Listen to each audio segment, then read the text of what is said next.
Welcome into the Sin the House podcast, episode 10. I'm Austin. I'm Jack. We got EA behind the camera. Jackson not here today, but we're keeping it moving on episode 10. A lot to talk about: NBA free agency, NFL, fantasy football. But we're going to start it off with college football, kind of foreshadowing into next season, some of the top teams. So y'all want to get started? What team do we want to talk about first? I think on a lot of analysts, number one has been Clemson because of they are top team in all of FBS in returning production. They got Cade Klubnik back, who is one of the top quarterbacks in the country. They have arguably the best defense in the country with a ton of top players. Just a really safe pick to be really good. And in a weaker ACC conference, they're not having to deal with the gauntlet of the SEC or the Big Ten during the regular season. So, what do y'all think about Clemson this year going deep? I have them number one right now. I like them as well. Returning quarterback is just such an important thing when you look at preseason top 25, right? Because there's still a lot of variables. But when you're making a preseason top 10, top 25 or whatever, you're trying to, see who the top teams are going to be for next season all the way in July. Returning quarterback does a lot because, you have an established guy there, the most important position. You don't have to worry about that. And, Klubnik, again, going to be one of the better quarterbacks in all of college football next season. Like you said, defense also elite. Just kind of a lot of the same points. I like the receivers. I think they'll take a big step forward. Just overall, I really like the team.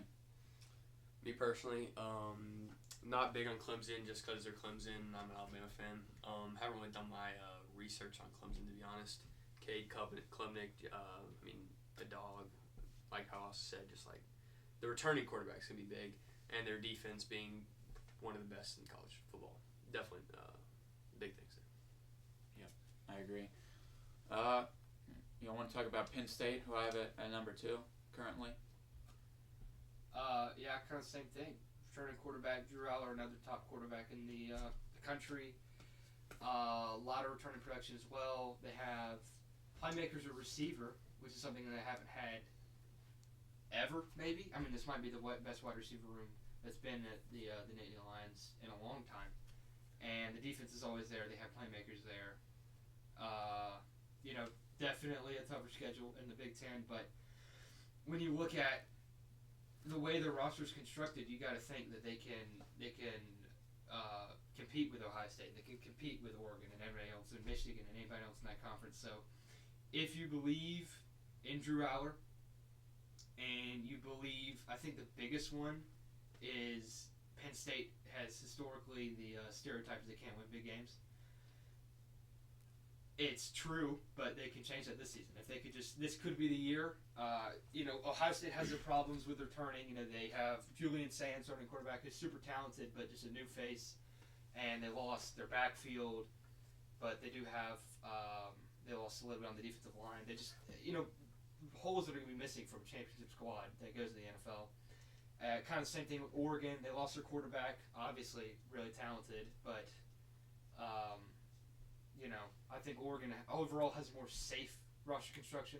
Basically, this is a year for Penn State to capitalize. It happens every year. They have the talent every year. It's just whether they can actually win the big games, whether they can actually beat Ohio State. And if you believe it, I'm all there for it. On paper, it looks great. And they could certainly do it. They could certainly win the national championship. Yeah, for Penn State with me, again, kind of what I'm saying. If there's teams that I think are going to be similar, like a Penn State and an Oregon, or a Penn State and Ohio State, I'm going to lean towards the team that has an established quarterback. Saying could be incredible, but you just don't know that. Same thing for who's Dante Moore? Is he the projected starter for Oregon? Same thing, could be incredible. Yeah. But Drew Aller's shown it, right? I'm going to take the guy who's been able to prove it in previous seasons when dealing with rankings in July. They made it to the semifinals last season, Penn State. Mm-hmm. So they're coming off of a deep run. You lose Tyler Warren, but like you said, bring in receivers. You still you bring back Singleton and Katron Allen. You do lose Abdul Carter, which is going to be a big loss, but Penn State, they'll find defensive players. So I think established team coming off of a deep run, returning a decent bit of production, returning quarterback. I mean, think they're poised for a good season as well. Not really. Not really big on Penn State. All right, rephrase that. I'm an SEC guy. I'm not really caught up on the non-SEC teams. Yeah. So I'm gonna save my analysis on the SEC teams. Austin, if you had to choose, you said Penn State comes out of the Big Ten for just championship in general, best team out of the Big Ten this year. I mean, it's July, so I would but say no, but they have by far the highest floor. Other teams have not way higher. Other teams have slightly higher ceilings. Like Ohio State has the potential to be better than Penn State. But I mean, you look at the floor of Penn State is just, I mean, it's super high. That's why I have them so high. I always think Oregon has such a high ceiling. They're so talented. I mean, they're Alabama always is one of the most talented. I think it's Alabama, Georgia, and Oregon all the time. They just by pure stars, they have so much talent. Same thing this year for Oregon and Alabama and Georgia. So who's Oregon's quarterback? Dante Moore, who's they're hyping him up. Obviously gonna hype him up, but he looked good. Is he like a kid that's been there? He's not a transfer. Yeah, he's been there. I'm pretty sure at least one season. Pretty sure he's back. I don't know where he was before that, but they have a really good running back. I'm trying to remember his name. I knew it, but he's good. He's smart, but he's good. I think he's already one of the top running backs in the country. And I'm not caught up on the rest of I should know their wide receiver core, but they have playmakers. They have the talent. It's just right. And Dan Lanning's a fantastic recruiter, one of the best in college football, probably behind Kirby. But whether they can execute in the big games, who knows? Same thing with Penn State. So speaking of SEC, we want to get to Texas. Or who would y'all have at number one in the SEC right now? Might be a bit biased here, but I like Alabama. I do. My thing with Alabama is last season Alabama went 9-3. It was a down year for Alabama, but 9-3 is a good season. Yeah. Missed the playoffs, shouldn't have made the playoffs, but narrowly missed the playoffs. They were a top 15 team. I think they might have been top 10, but it's besides the point. They were a great team. They couldn't have won it. They didn't have the team, but they were a great team, and it was a down year. From last season, where has Alabama gotten distinctively worse? Now you could say quarterback. That's in my mind a push because we don't know. Could be better. Could be worse. Who knows? We haven't seen these guys play in meaningful moments. Some of them, Keelan Marshall, we haven't even seen play. I think it could be better. We got 3 5-stars in the room, and with Kalen DeBoer, someone's got to come out. But running back, I could go through all the positions. That'd be a waste of time. I think in every other position besides tight end, which I think we've gotten worse, which is kind of just a niche position in DeBoer's offense anyway, I think we've either stayed the same or in most cases gotten better. So just from a roster standpoint and from an outlook and this recruiting class, just like the feeling around Alabama's football program, it's through the roof right now. I know my expectations get way too high and I'm going to get disappointed, but I'm so excited for this year because of the way it looks. I think that we have the best wide receiver room in the country. I think we have one of the best offensive line groups in the country. Keon Sadbury, Hubbard. Yeah, I think the defensive backs. I think we have one of the best linebacker corps in the country. I think the defensive backs are so improved from last year. I don't know if it's one of the best. I don't think it is, but so improved, and it could be. And we'll see. But I'm not saying they're above Texas. Texas, they have Arch Manning. We know what to expect. I think he's going to be great. They have all the playmakers. They have arguably the best defense. I think them and Clemson are the top two defenses. So I'm not arguing Alabama's defense is better. And we've seen Steve Sarkisian do it. Maybe a bit better than DeBoer, maybe not. But they have the talent. Really good last year. Better than Alabama. So I think it's a lot safer to pick Texas. I think right now I would. But I'm not counting Alabama. I think Alabama. I'm really excited. Where do you think South Carolina's going to be? It's interesting. I have them. I think I had them like 10 or 11 or something like that. Talk about South Carolina. Yeah. Yeah. Okay. I was making sure. Is that like No, Boston? that's Ten, not- 11 in like the whole. in the whole country? Got you. Yeah. Well, yeah. I mean, I like Sellers a lot. People comparing him to Cam Newton. Don't think he'll be that, but he's obviously going to be potentially the best quarterback in the SEC next season. They got the edge rusher Stewart, I think his name is. Dylan Stewart. Yeah. Oh. Could be one of the best players in the country next season. You look at them. They were good last year. I think they'll just keep improving. I don't know. I can't go into like a deep dive on certain positions, but I don't know. They have a good returning quarterback. I'm sure they still have good offensive weapons. They did lose Rocket Sanders, the running back, I believe, who was good. His name's Rocket. Yeah. I don't know if I'm as high in South Carolina this year. I am sky high in Lenore Sellers. Not that he will be incredible this year at South Carolina, because I think South Carolina holds him back in major ways. I still think he's my Heisman pick right now. But even if that doesn't happen, I still believe in his quarterback because of what I've seen. They lost a lot on defense. Nick Emmanwori was one of the best players in college football last year. Just got completely overshadowed. TJ Sanders on the defensive line. They still have a ton of talent there. It's just they were one of the strongest defensive units last year. I don't think they'll be there this year.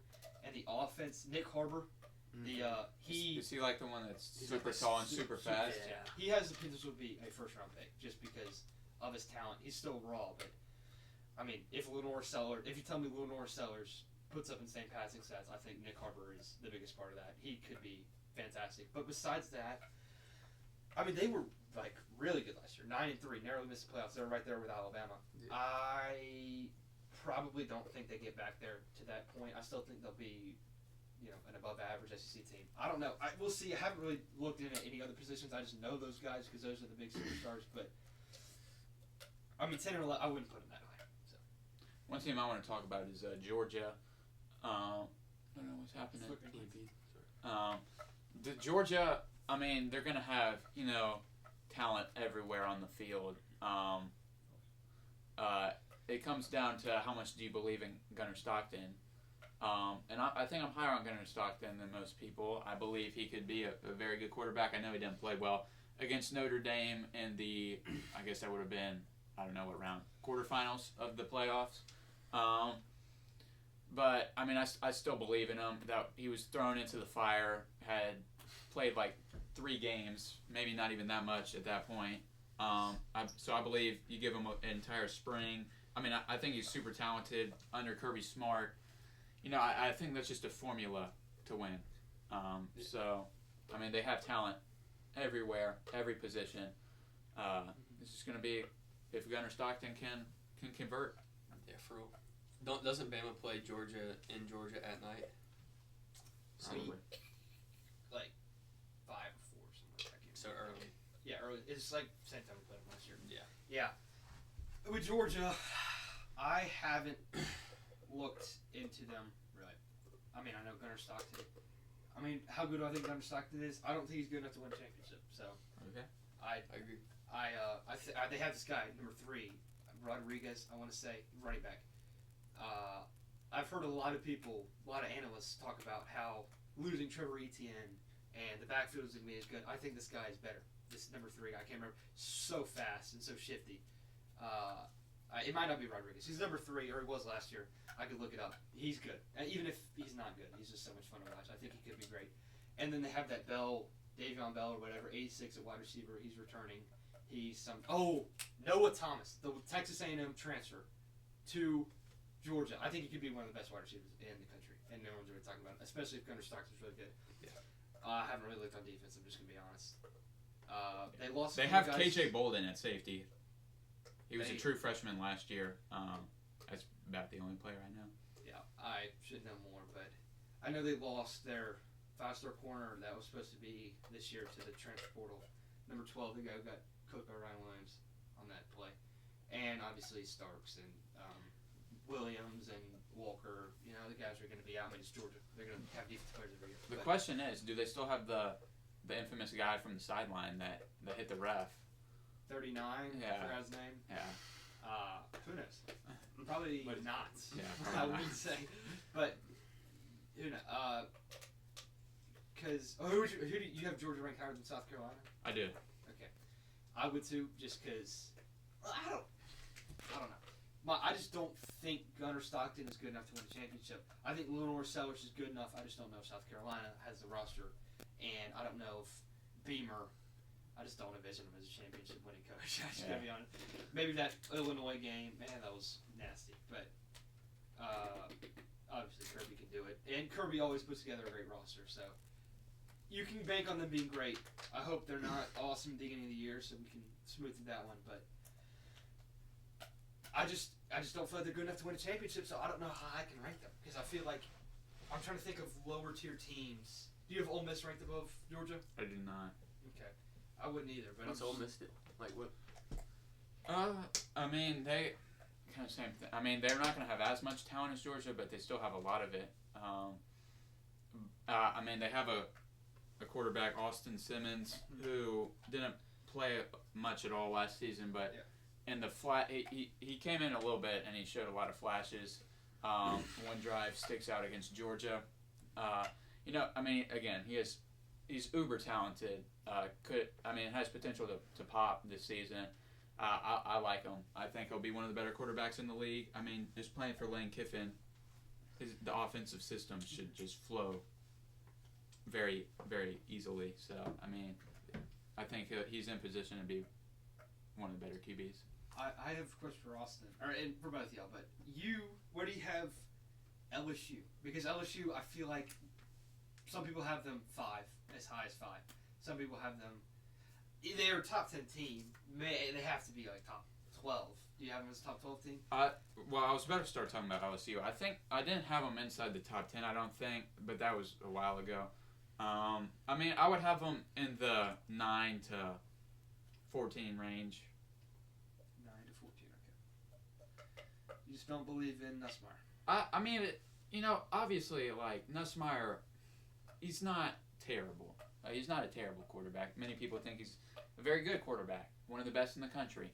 I don't.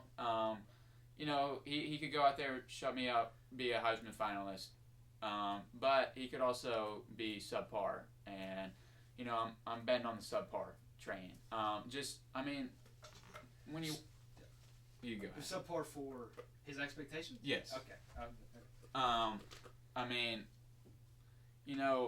Garrett Nussmeier is a guy that, you look at the stats, the stats were good last season, obviously, but just something about the eye test for me. I don't know why, but I'm just lower on Garrett Nussmeier. I watched the Texas A&M game, and it didn't really resonate well with me. He just didn't look good. So I don't know how much trust I have in him to just succeed at the highest level. So I don't put him inside my top 5. Plus, I mean, I know they'll be talented at the other positions, but Georgia's more talented than teams around them, like Oregon is going to be more talented than them at other positions. So I'm going to lean them in that same area. Yeah, LSU opens at Clemson. That's an interesting game. That's their first game. That's the first game at Clemson. Night game. It is. Yeah. I'll probably be picking Clemson in that one. I think it's. I don't know what the spread will. I think it's where is it? 2.5 Clemson. It's at Clemson. One thing I don't understand is the spread's at 2.5. Like, if Clemson wins, it's more than likely going to be by more than 2.5. So. Yeah, it's just. It just has to do with. Clemson's a pretty hard place to play. It might be like a 3-point advantage. Who knows? By the time it might be a 3.5. And say that if it's 3.5 or 2.5, you know what that means? The teams are even, and whoever's at home is just favored. I know what you're saying. You're saying they're going to win by at least a field goal. Right. Yeah, I understand that, but there's a chance. There's always a chance. I guess. Yeah. But what's the other? I know Alabama plays Florida State week 1. Texas A&M or Texas Ohio State. Okay. Wow. Texas Ohio State. Those are the two prime time.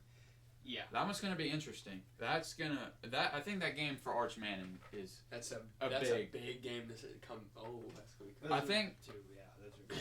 I think that game's gonna be big, just for seeing how Arch Manning could. And, obviously guys can get better throughout the season. Yeah. But if Arch Manning looks like a deer in the headlights, which he's not going to be, but if he looks not quite ready for the moment against Ohio State, I think that's going to be a big sign. Or he looks extremely ready for the moment. So, I mean, I think that's going to be a big telling sign for Texas this season. I will say, for Arch Manning, during the highlights, he played a lot last season. And he didn't really have... he played against some big teams. But, the thing, what I was trying to get at, is the team that he played, the only time that he got in to be the actual quarterback, like he played against Georgia in the SEC championship game, but it was gimmicky stuff, where he was, just brought in to do certain packages. Right. He was brought into the first Georgia game.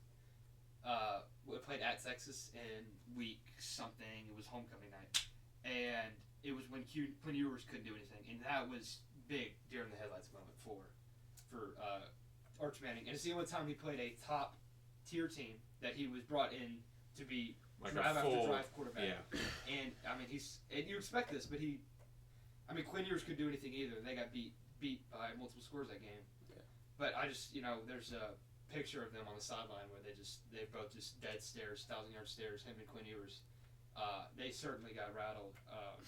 So just saying that's just, when you brought that up, that reminded me of it. So it is going to be the first time since then that he'll be brought in against a top tier team like Ohio State to do that.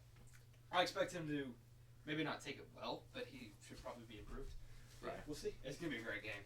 And also, I was thinking just top games, week one, you have that one, you have Clemson, LSU. I think Alabama, Florida State's up there. I think the top 5 games is probably Auburn, Baylor. I agree. Auburn, Baylor? It's on Friday, first of all. Yeah, we play Baylor. Neither team's going to be ranked, probably. But, I think it's just it's a set the tone kind of game for the season, right? Like, Auburn has aspirations more than they have in previous years because of what Hugh Freeze has been able to, the talent he's been able to acquire. It's his 3rd year. Should be able to put some wins on the field. And then, it's no easy game. You're traveling to Waco to play a good Baylor team who's returning Sawyer Robertson, a quarterback who is extremely underrated, in my opinion, right now. Not getting talked about really at all. Think he could be one of the better quarterbacks in the Big 12 next season. But, I think the two teams, I think Auburn has a slight talent advantage, but it's at Baylor, right? And, if Auburn goes in and loses that game, it's not going to be good for Hugh Freeze. It's going to start, the questions are going to start coming up, piling up on Hugh Freeze if he is the guy. It won't be good if they lose that week 1. I agree. It's gonna be fun to watch. Is Jackson Arnold the? Yeah. I think so. Yeah. It's gonna be fun. Unless something happens. Eric Singleton, he's gonna be. I feel like he's gonna be a dog. I can't wait to watch him. I think he's a top 10 easy, maybe top 8 wide receiver in the country. That's gonna be good. I'm excited for the Iron Bowl. Yeah, I see what you're saying though. It's kind of one of those just. I don't want to say sketchy games because it's not sketchy because Baylor is a real team, right. Not like a trap game because you have all the off season to think about it. But it's a close spread. I remember looking. I can't remember who was favored. It might have been Auburn, but I think we're favored by a few right now. But it's just I can see what you're saying. It's about one of those games where just Auburn fans in general won't think of Baylor as a good team, right, or up to Auburn's level because they're not as talented as Auburn, but. In Baylor on Friday night just feels weird, season opener. I can see what you're saying. Things are rusty. Yeah. I can see that. Yeah, we definitely don't need to lose that game. But you have any sleepers right now in terms of teams? Sleepers. Like teams that aren't getting talked about enough. I don't know if I have one. I was just seeing if y'all did.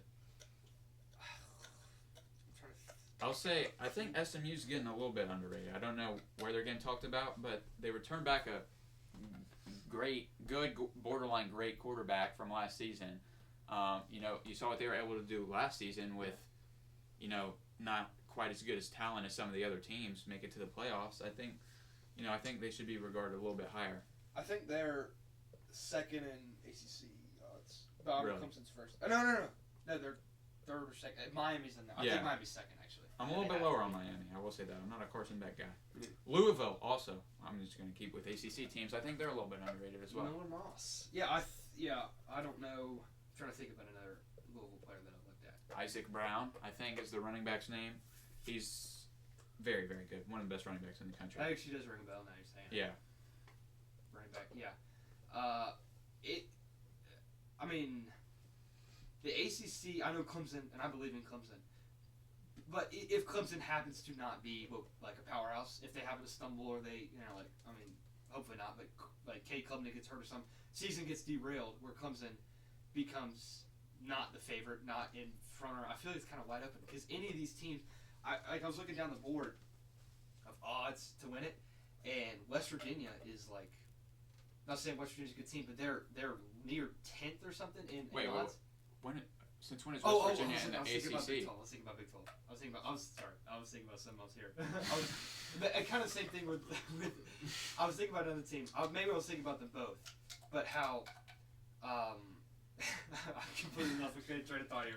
Something about how if top tier, in those not lower level conferences, but the SEC has so many good teams that if one team, like if Texas loses or Texas season gets derailed, you have Alabama, you have Georgia, you have if Tennessee can put things together, Florida, Texas A&M, South Carolina, so many options. Tennessee. It's all and same thing with Big Ten. All these teams that it just one of them's gonna put things together. I know what you're saying. But in these, and it's always happened, but I just feel like it's a little bit more fun because when you have teams that don't really have a super identity, like Louisville or teams like that. I'm trying to think of another team in the ACC that might.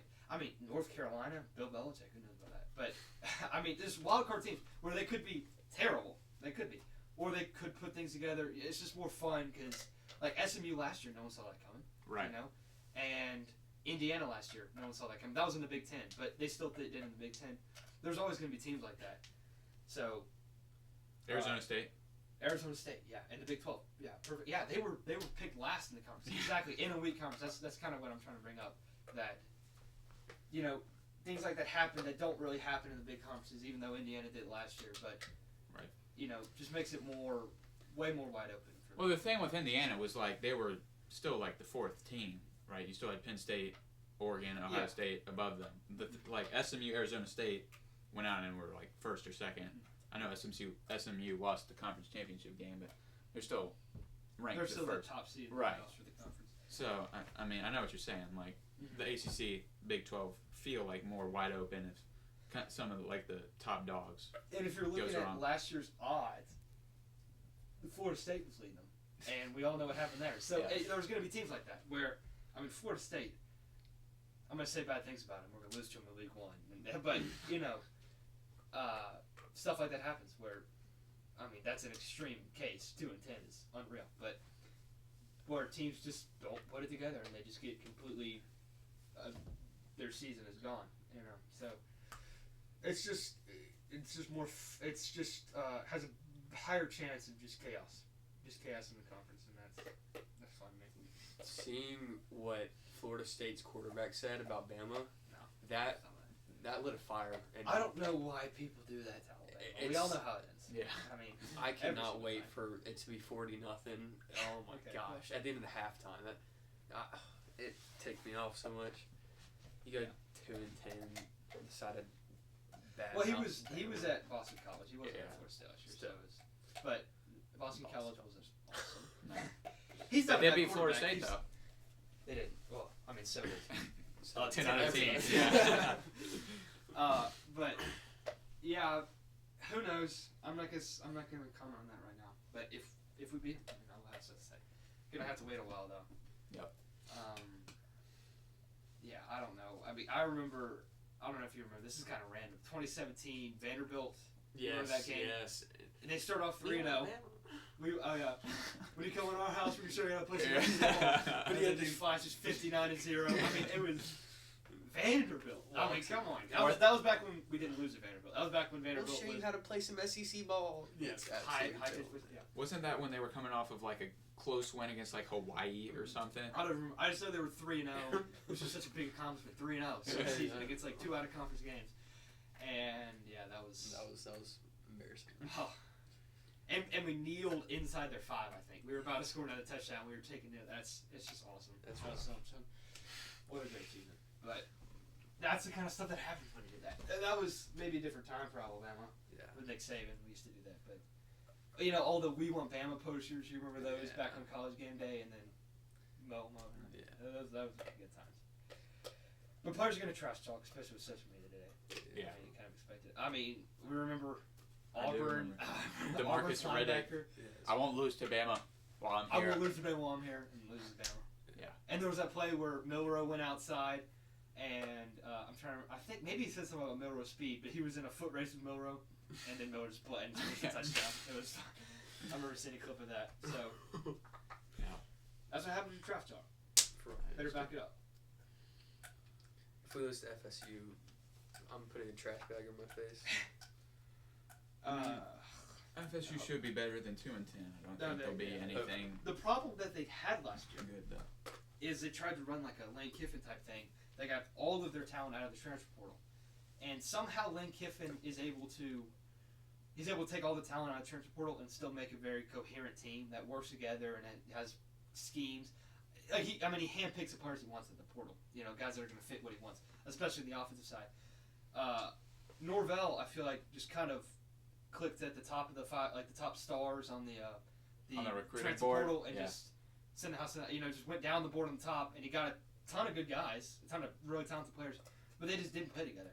They had no chemistry. The schemes were all over the place, and by the time you've lost to Georgia Tech and other bottom feeder ACC teams, you've lost Boston College. They lost to Boston College in like week Boston College. 2 The only teams they or beat 3 maybe. were Cal in right at the end of the game, and Probably some terrible team. I'm trying to remember. I knew this, whatever. But I just remember, I remember coming out of the Alabama Georgia game. I mean, this is random, and they were just getting smoked by SMU, and that was before we knew SMU was good. But it's when you do that. And this year they've done better at it. They just didn't have a good. They're still not recruiting great, but I expect them to be better. That's just what he did last year. He got a ton of Alabama players. He got Jake Pope, and he got Roydell Williams. Just a lot of Alabama guys, really talented guys.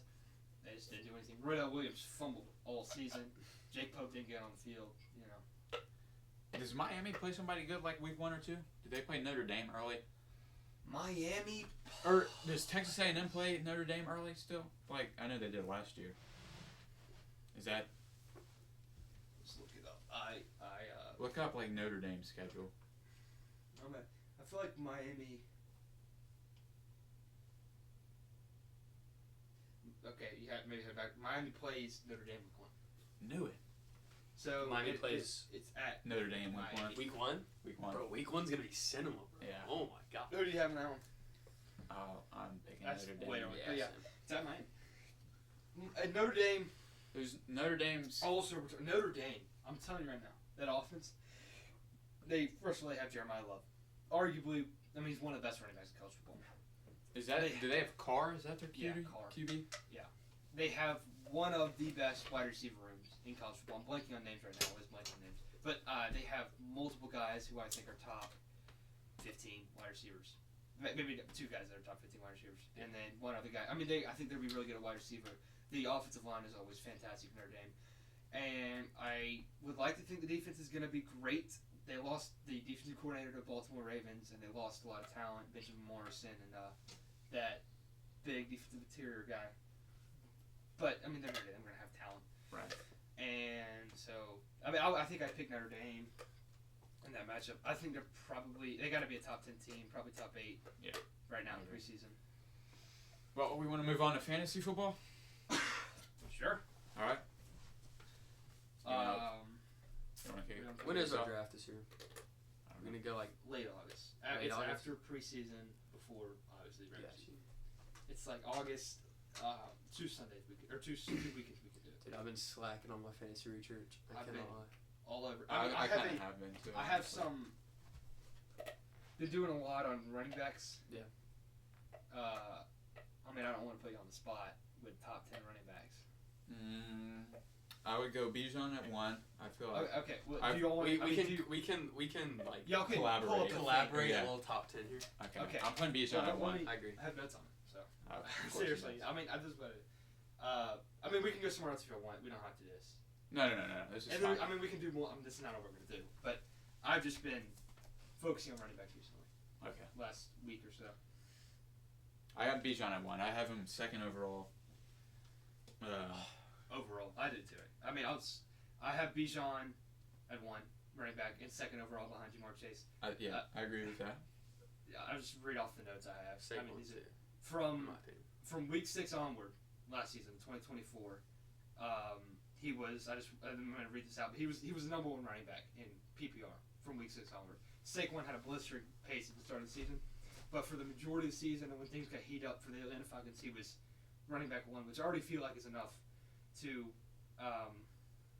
justify him being an RB1, especially him being a lot younger. I'll just read off stuff. He had 23.3 touches per game, which is second among running backs. It's all be among running backs. 4.94 yards per carry, which is sixth. 4.3 targets per game, fifth. 14 touchdowns, first. 19.4 expected fantasy points per game, which is first. And 22.8 fantasy points per game, which is also first.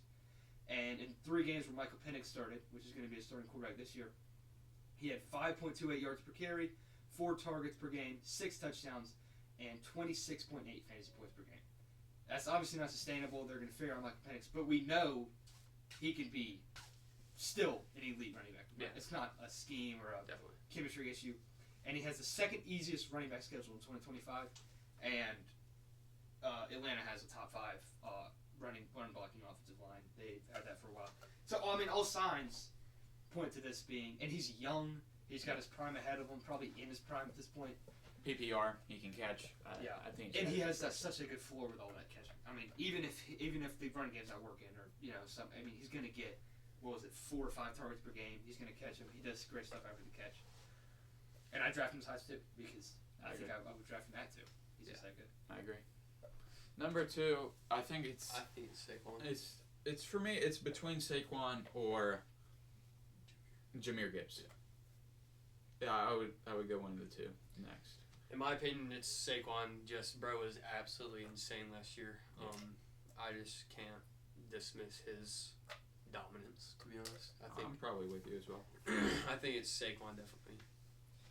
I'm right there as well. I have Saquon at 2. Just off Gibbs, did I see something like David Montgomery's gonna change his name? Was that just like a random fake news article? I did not see that.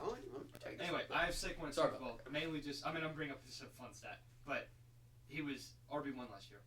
He's got no changes to the Eagles' offense. They're still elite, and he's still going to be a huge piece of that. We know what he can do now. He's not a major age factor. He's just what you consider past prime for running backs at this point. But still great. I just want to bring up the stat which I just found, which is cool for Saquon Barkley.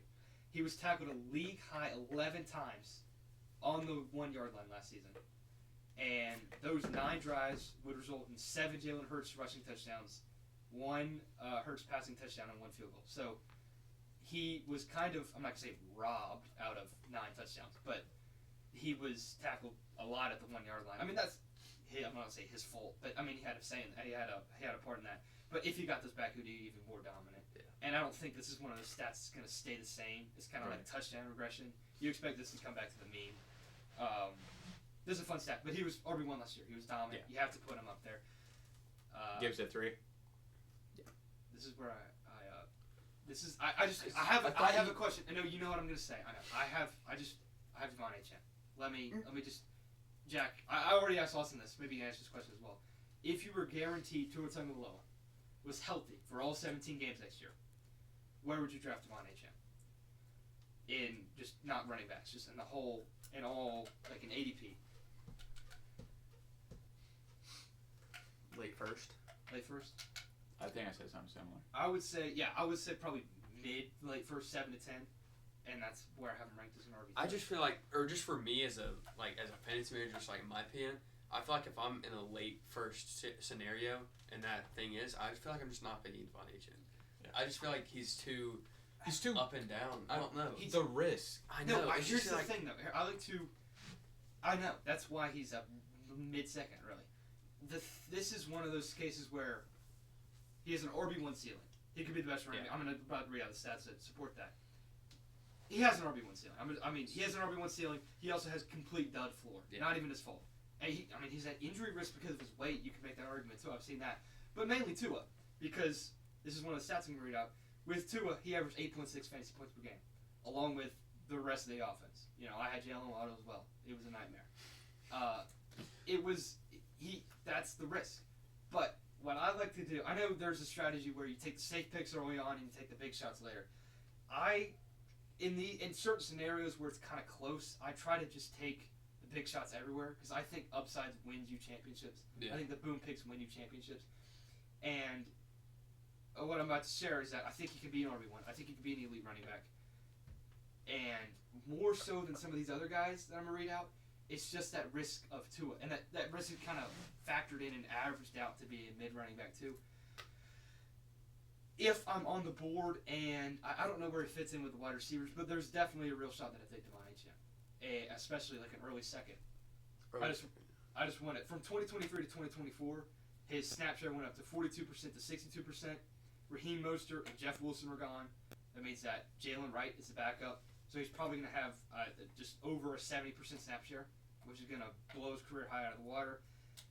When Tua is fully healthy, he averages 12.2 rush attempts per game, 6.1 yards per carry, which leads the league, 5.6 targets per game, second, 17.2 expected fantasy points per game, third, and 21.8 fantasy points per game, which is second.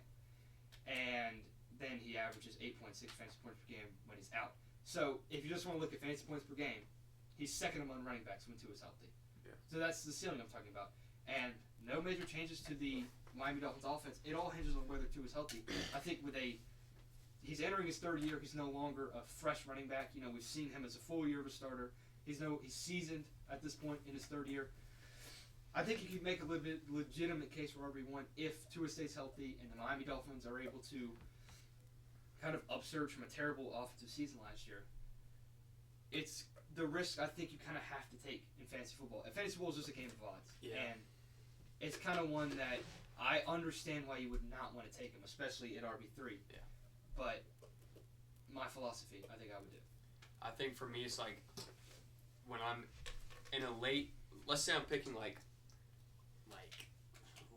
11, and he's there.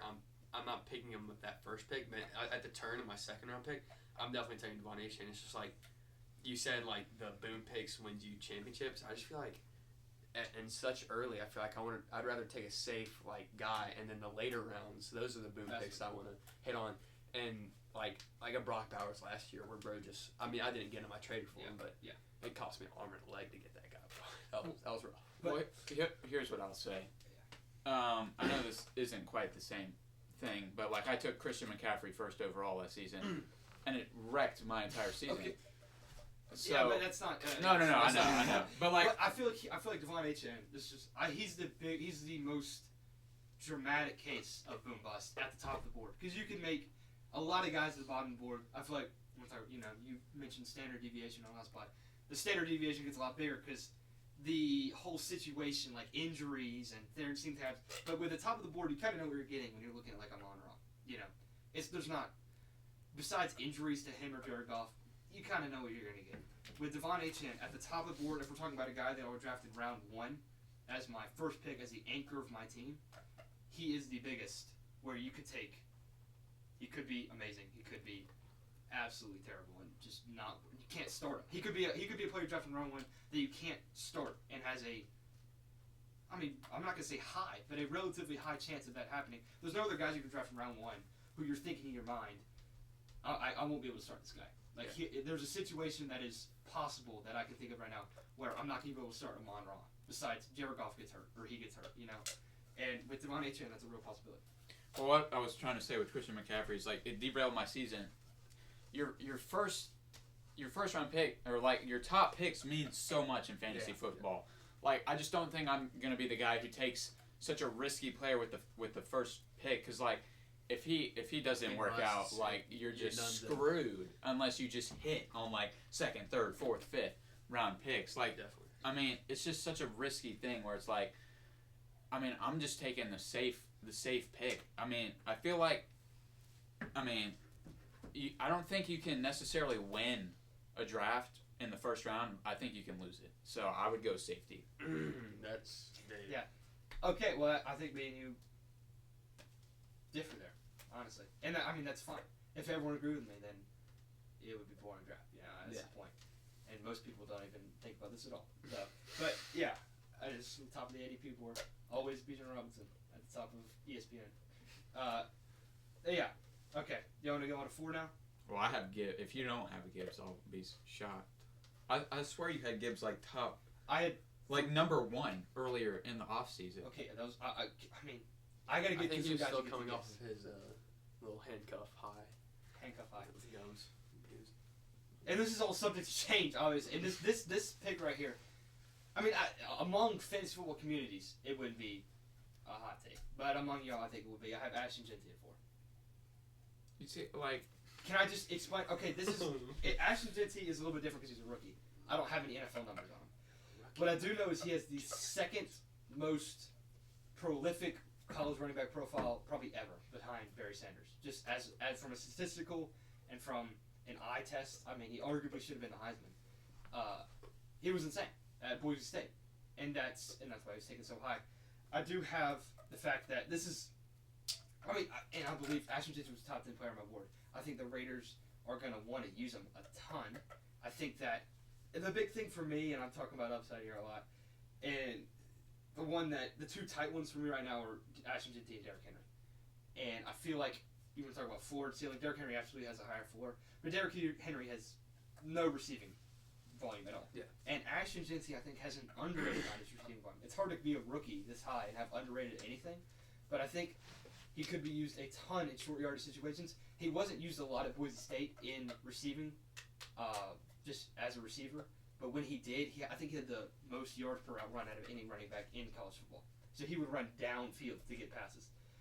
I think that could be used. I think that's kind of a telltale sign of translatable to the NFL. So I think it's short yards. That's also why I think Brock Bowers might take a hit, because in that short yardage situations, I could see them going Ashton Genty on the ground or out of the backfield more so than where those were all Brock Bowers last year. Yeah. But he's gonna get fed the ball all season long. I think he has an underrated amount of receiving volume / upside, whatever you want to say. I think he can be utilized a lot more as a passer, or as a receiver.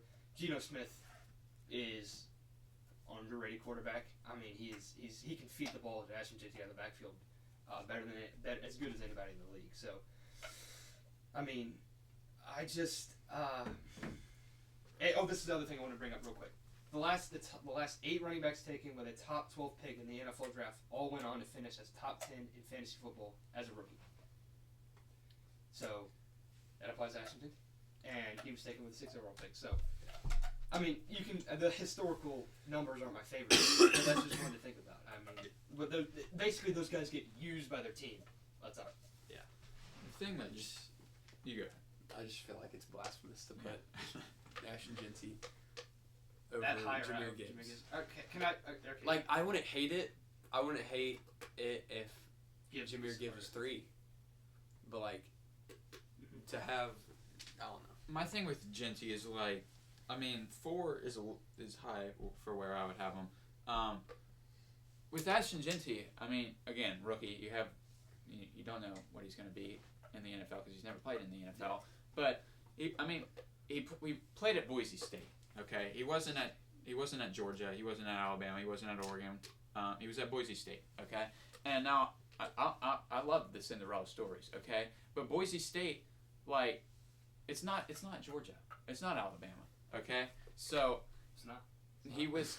Good But, observation. He was just so clearly the guy. Like, he was getting fed so many touches, and I don't think that'll fully, like, he won't get as many touches. But the competition that Boise State plays is just, it's not the same as the NFL. Okay, like, well, but they played good teams. They played Oregon and he went. And Austin, I But watched he got a lot of stuffed film by on Penn State. because Penn Stuffed. State loaded 8 in the box. Because what his name is, Maddox.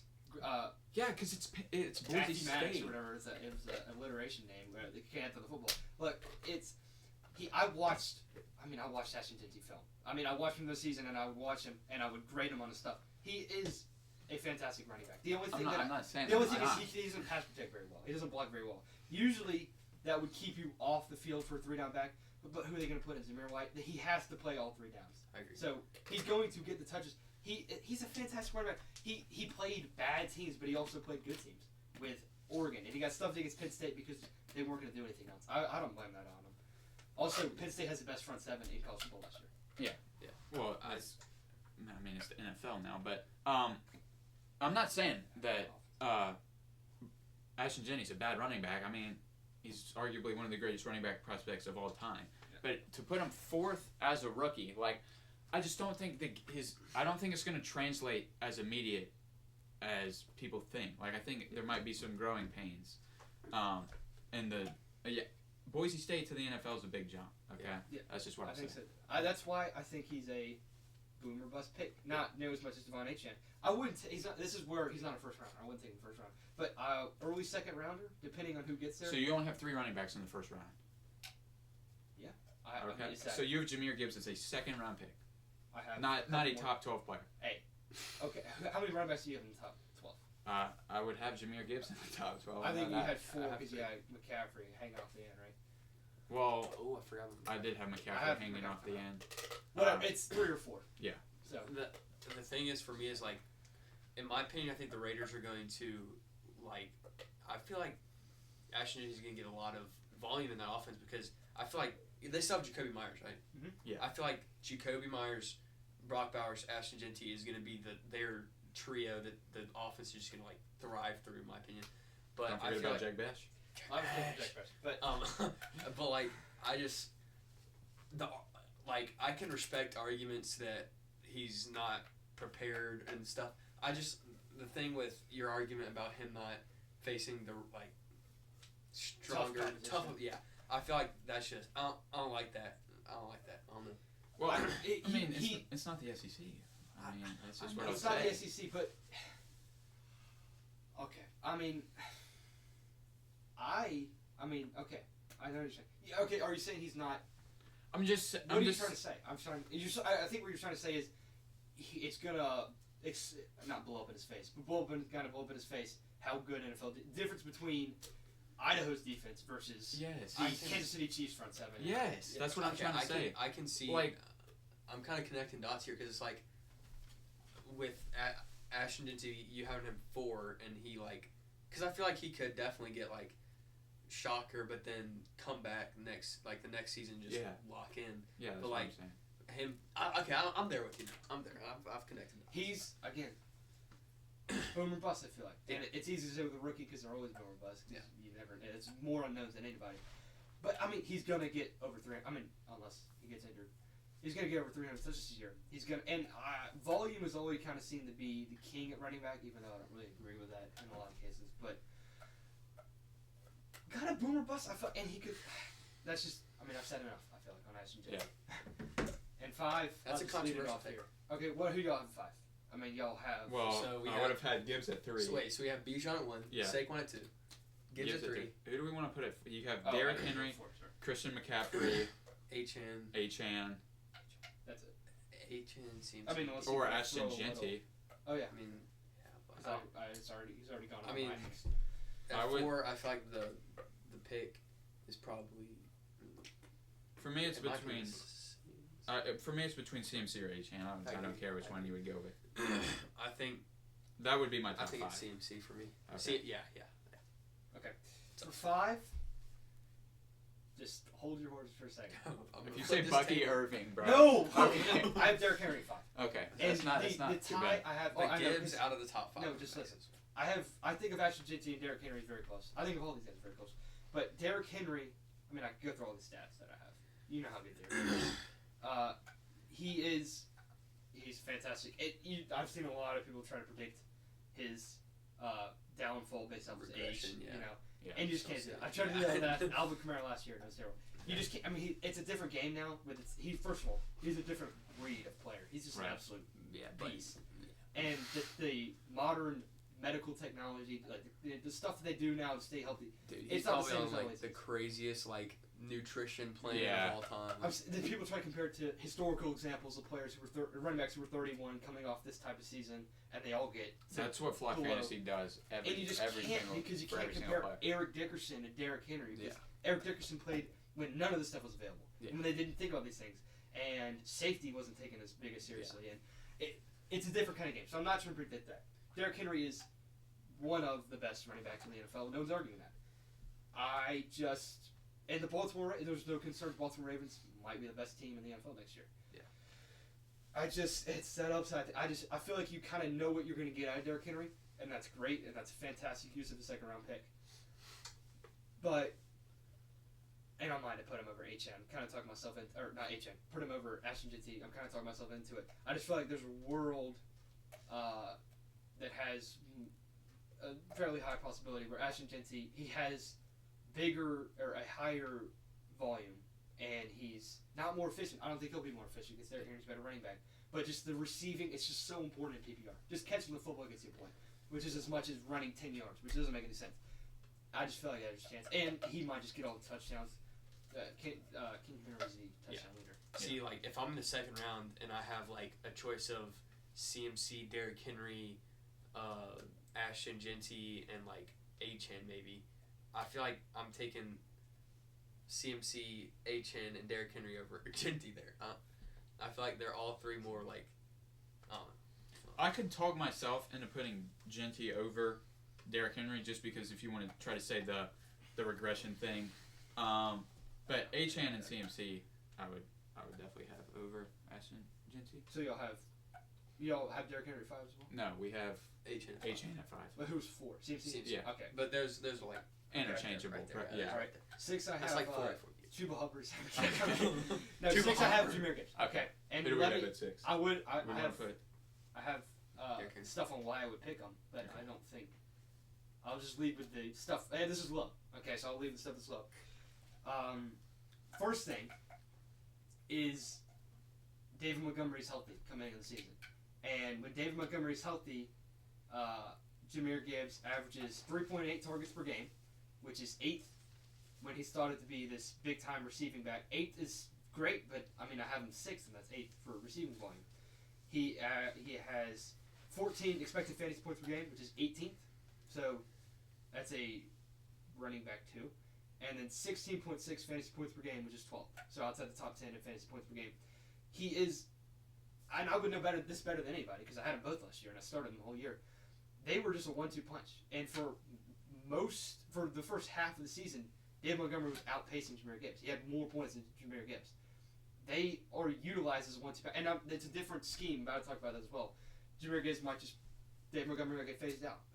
That's not an age thing. It's just, new system. But when they're both healthy, they're kind of the same, in my opinion. And that's Jahmyr Gibbs is just the nicer pick. It just feels nice, young guy, super explosive, better running back. But 16.6 fantasy points per game, 12th.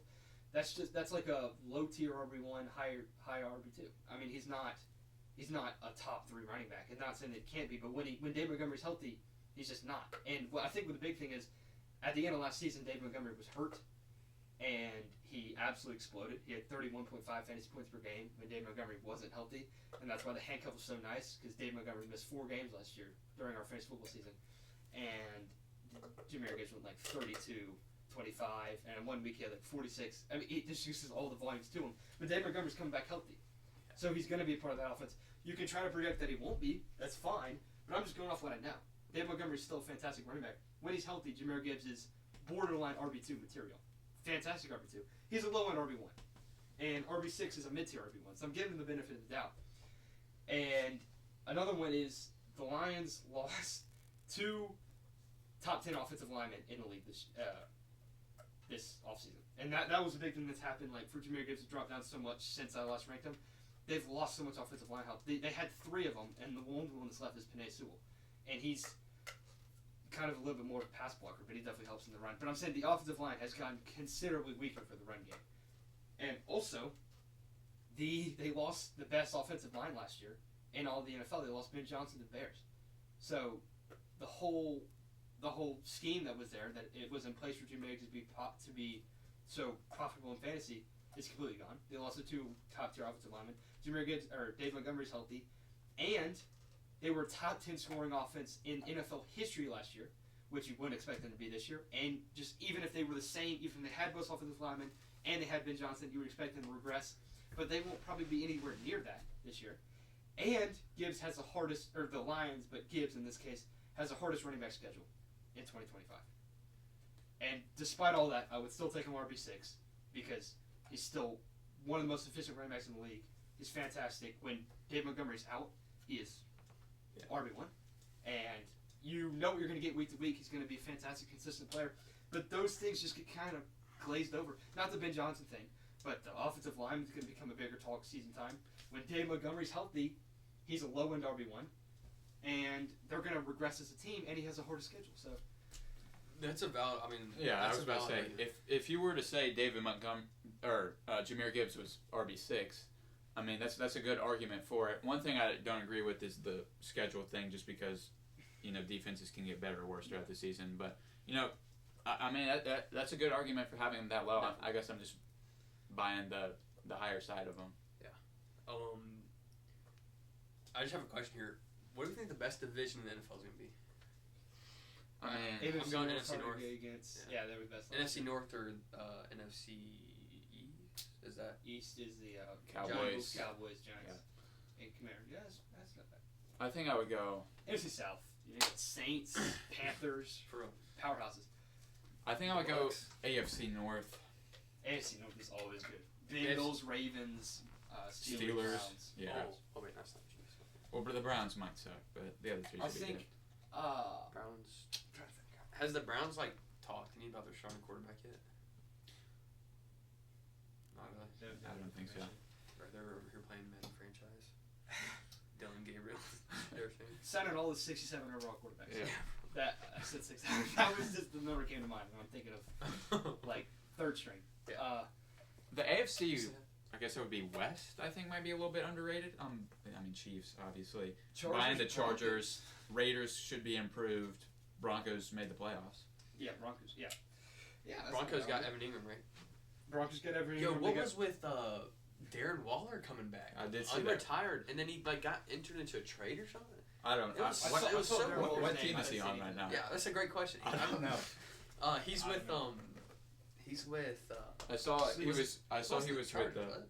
I don't know. I saw he was on some podcast or something with John Gruden. Is that the guy's name? Yeah, John Gruden. I've seen that podcast. Hey, I'm just trying to get. You know one that could be. I mean, I don't want to say this because they have so much talent. Dolphins. NFC West could Who's be that? bad. Could be 49ers bad. is probably the strongest team. Seattle Seahawks will probably be Sam worse. Darnold, Cooper Kupp, Kenneth Walker. Yeah, I know. JSN? Sam Darnold. JSN, Geno Smith bro, is down. what? No, I know. Okay, I love JSN as a finish. I'm saying Sam Darnold, Geno Smith. Give me Geno Smith. I mean, Sam Darnold's like a big Jalen Geno Burrow? Smith. Jalen Burrow. Hey, nope. Offensive line's much improved. I don't know. Seahawks could win the division. Not a fan of the Cardinals. 49ers. I mean, you want to talk about standard deviation? Who knows? I mean, they could be back in the playoffs. And then the last team, why am I blanking? It's Rams. The Rams. Okay, well, no, maybe not. Rams are pretty good. I don't know. I'm just trying to think. AFC South, but the AFC South might be improved. Jaguars, you would expect to improve. Yeah. Texans Should be decent. should be good. Dude. Colts, probably not, but No. there's a chance. And Maybe if Titans suck. So there you go. Anthony Richardson can figure out how to be good. NFC South is always Guys left. bad. Yeah. Panthers, 17 now. Saints, maybe the worst team. Bucks, always strong. They've won the division the last 3 What years. was And the Falcons could be. I mean, yeah, it's not bad. dude? What are we thinking about Bucks wide receiver room for fantasy this year? Chris Godwin, You think so? wide receiver. Yeah, I think it's close Chris between him and Godwin, Mike Evans. I'd rather have. If you look, I mean, he was wide receiver 2 in fantasy points per game when he was healthy. Yeah. The That thing just is, gets. I mean, come on, guys. I mean, just gonna. That's one thing we're just pretending over there. the Packers wide receiver room is interesting as It's well. always I would go Golden over. I would go Anybody. none of them. Yeah, that. I would that's go probably Jordan true. Love, last round pick. Not last round pick, late round pick is my quarterback too. Yeah, Jordan Love's getting slept on at QB this year. I don't Josh know why. Jacobs. He's gonna be late on this list. So where we Okay. stop at number 6? Who's number 7? We're showing this right now. Who'd you have at 6? We had Derrick Derrick Henry. Henry, At 7, have Christian McCaffrey. At 7, do we want to put Ashton Genty? Okay. Okay, this is where this one's. I've looked into his injury, and it doesn't. There's no What was it? historically. ACL tear? What do you? It's Achilles tendonitis and a PCL tear. PCL tear. Is Both that of your them. knee? It's Yeah. you have your ACL and then your PCL. So neither of them seem to have lingering effects in the next season. So he should recover. Who knows? I mean, everybody's different, but I'm not worried about that. What I'm worried about is We didn't really get to see him last year. In 2023, which is when he was RB1, which is everyone likes to talk about CMC ceiling, which is true. I mean, we know what he can do. What we know is that the 49ers are the same team as they were in 2023. Can they support a RB1? Maybe, but I feel like it's Do you mean like RB1 overall or like RB1 overall. Okay. We're talking about, because I've seen people say he could finish up there, which I think he can. But the 49ers are the same team they were in 2023. They kind of silently fell apart a little bit recently just because of the contract they had to pay Brock Purdy and stuff. They could still do it. I just think it's like game of odds. I think it's less likely they would. Chris McCaffrey's 2 years older, coming off two, not major injuries, like I said, the no lingering effects, but he's 2 years older, dealing with those injuries. He hasn't been on the field for a sustained amount of time in 2 years. That could have some effects. Obviously he is injury prone, and you can't predict injuries. That's what you quote. But I'm not even going to say that. But he's gonna. But he could just. He's more likely to get injured than any running back we've probably talked about. So I'm just gonna put that out there.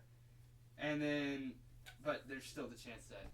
He's Christian McCaffrey. Yeah. He's one of the best running backs in the league, if not the best. Probably still say Saquon Barkley, but he can still do it. They still have the offensive line intact. I'm putting him at 7 because, I say I chase upside, and he has upside. He has, unknown upside. We don't know, because, you could tell by week 1 whether he's going to do it or not, because you're going to see how he looks. I think he'll be fine. I have more faith in Christian McCaffrey than probably any other running back in the league, just because how good he is. But I think to myself, okay, I think all that, but would I rather have Jahmyr Gibbs or Christian McCaffrey? Jahmyr Gibbs. And so then I can't move him any higher. And I still think he's a second-round pick. These guys will still come together. Derrick Henry or Christian McCaffrey. I'd rather have Derrick Henry. So it seems low. I think Jahmyr Gibbs is more blessed mistake, but it's low. But I still think these guys are close. I just can't put him above Jahmyr Gibbs. I just can't put him there, and so he ends up being 7. Are you still high on Jordan Mason? Yeah, he's not gonna be on this top 10. Yeah, it was just. Yeah, because Aaron Jones, 33, 34, and he's old. They spent some money on him, and whenever you spend money on someone, you're gonna probably try to utilize him. And I think he's a great running back. Everybody looks great in Kyle Shanahan's system, but Aaron Jones could just retire on the field by getting a terrible injury, and he could be thrown in. And if you're the running back in Kevin O'Connell's system, it's like Kyle Shanahan. You're gonna look great. You're gonna get the ball. And it's not. It's might say, okay, that's fine. He's still back at running back. He's going so late. I can't remember, but there's the running backs that are on the board with him. It's just unreal. It's like the Tootin guy, Bishal Tootin. I'm like, whatever. I have the RB3 for the Jaguars or the RB2 for the Vikings. What kind of question is this? I'm taking the RB2 for the Vikings. So who has a better chance of getting on the field? Maybe you can argue Tootin's gonna completely outperform Travis Etienne and Tank Bigsby. Upside. Taking Jordan Mason. Okay, who's at number 8? I have Bucky Irving number 8. I would, if for our list, I would take Jonathan Taylor over him. Okay. If that's me. Taylor. Here's my thing with Bucky Irving. I would like to, because I watched Bucky Irving out of college and I have his RB2 in draft class last year, or 2024. Did you have him as the first? I had who? Did you have first? I had Trey Benson in 1, and I still think. People are gonna say Trey Benson. He didn't play last year, so he's behind James Conner, who's still a great running back. And the thing is, I knew that Bucky Irving was super elusive, super great receiving back. I just didn't know if he could really be a true RB1. Now I know that he can. Trey Benson's kind of the more typical all-around running back. I still think he'll be great, or can be great. I'm gonna say that. But as a rookie, he had the 4th highest PFF grade among running backs. He was 3rd in missed tackle forced per attempt. 26% of his carries he forced a missed tackle. He was 2nd in yards after catch among running backs, and he was 1st in elusiveness rating, which is also a PFF, whatever that means, at 122.1. All those stats might be meaningless, but he's a great running back, and he is super elusive. He kind of makes his own gains, like I was saying, yards after catch, elusiveness rating, and in games where he saw a 50% plus snap share, where he was starting over Rashad White basically, which was 7 games of the season. He had 17 rush attempts per game, 4th, 5.8 yards per carry, 4th, 3.7 targets per game, 8th, 94.9 rush yards per game, 4th, 33 receiving yards per game, 3rd, 16.6 expected fantasy points per game, 10th, and 21.2 fantasy points per game, which is 3rd. this is the ceiling thing. And I know you're saying, Liam Cohen's gone, another one of the greatest minds in football right now for the offense. Yes, I understand.